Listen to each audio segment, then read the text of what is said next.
ردنا على الغرب نفس الكلام هذا نعيده بالإنجليزية. Anybody that challenges the existence of this country and this kingdom, all of us, we are projects of jihad and martyrdom. That's my message to anybody that thinks that he can threaten us. سعودی عرب اور امریکہ کے بگڑتے ہوئے تعلقات، آخر کیا وجہ ہے؟ کیوں ایک دوسرے کے خلاف بہت بڑے بیانات دیے جا رہے ہیں، ایسے بیانات جو ایک دوسرے کی مخالفت میں دیے جا رہے ہیں؟ ایسی کیا وجہ بنی ہے کہ سعودی عرب اور امریکہ ایک دوسرے کے دشمن ہوتے جا رہے ہیں؟ یہاں تک کہ جو امریکن پریزیڈنٹ ہے، امریکن گورنمنٹ ہے، اس نے یہ بھی اعلان کیا ہے کہ G20 کا جو ابھی سمٹ ہونے جا رہی ہے، اس سمٹ میں وہ سعودی شہزادے سے نہ تو ملیں گے، نہ ان سے کوئی بات کریں گے۔ آخر کیا وجہ ہے؟ کیوں اتنے زیادہ اختلافات پیدا ہو چکے ہیں سعودی عرب اور امریکہ کے بیچ میں؟ ایک دوسرے کے خلاف بہت سخت قسم کے بیانات دیے جا رہے ہیں۔ ابھی ریسنٹلی ایک سعودی شہزادے کی طرف سے مغرب کو مخاطب کرتے ہوئے ایک بیان دیا گیا ہے۔ اس بیان میں ان کا کہنا تھا کہ اگر کوئی بھی سعودی عرب یا ان کی سلطنت کی طرف چیلنج کرتا ہے تو اس کو یہ یاد رکھنا چاہیے کہ ہم اب جہاد اور شہادت کے لیے تیار ہیں۔ اتنا سخت بیان انہوں نے 3 لینگویجز میں دیا۔ یہ 3 لینگویجز جس میں عربک، انگلش اور فرینچ بھی شامل ہیں۔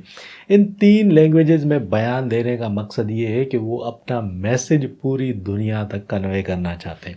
آخر کیا وجہ ہے کہ امریکہ سعودی عرب کا دشمن بنتا جا رہا ہے؟ یاد رہے کہ جیسے ہی یوکرائن اور رشیا کی وار شروع ہوئی، اس وار کے بعد سعودی عرب اور متحدہ عرب امارات کا جو جھکاؤ ہے وہ رشیا کی طرف زیادہ بڑھا۔ ان کے تعلقات رشیا کے ساتھ زیادہ مضبوط ہوئے بنسبت امریکہ کے۔ یہی وہ وجہ ہے جس کی وجہ سے امریکہ ان سے ناراض ہے۔ اس کے علاوہ ابھی ریسنٹلی سعودی حکومت نے اپنی آئل کی جو پروڈکشن ہے اس کو کم کر دیا ہے۔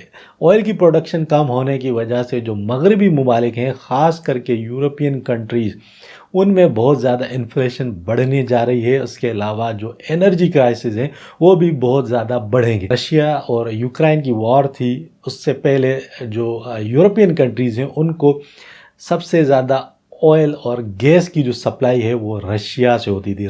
رشیا ایک بہت بڑا oil and gas producer country ہے۔ اب بھی کیونکہ رشیا کے اوپر جو سینکشنز لگائی گئی ہیں، جو پابندیاں لگائی گئی ہیں، ان پابندیوں کے نتیجے میں رشیا نے اپنی جو سپلائی لائن تھی اس کو بند کر دیا ہے۔ یورپ کو اپنی گیس کی سپلائی اور اس کے علاوہ جو آئل کی سپلائی ہے اس کو منقطع کر دیا ہے۔ یہی وجہ ہے کہ اب یورپین کنٹریز اور خاص کر کے جو ویسٹرن کنٹریز ہیں وہاں پہ انفلیشن زیادہ بڑھ رہی ہے، مہنگائی بہت تیزی سے بڑھ رہی ہے۔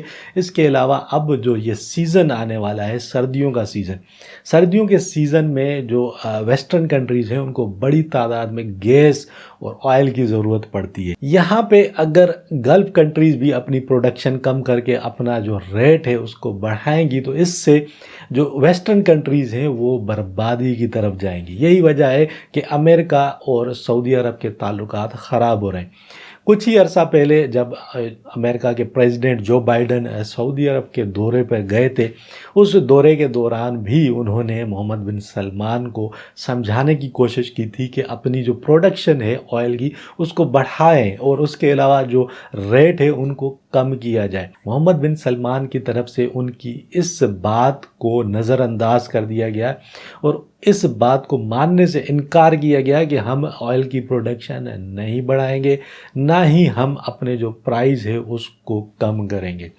یقیناً اب بھی دنیا بھر میں آئل کا جو کرائسس ہے وہ تیزی سے بڑھنے جا رہا ہے، کیونکہ جو ویسٹرن کنٹریز ہیں ان کے پاس رشیا کا جو آئل ہے، جو رشین گیس ہے، وہ نہیں پہنچے گی۔ اس وجہ سے ان کو انرجی کرائسس کا سامنا کرنا پڑے گا۔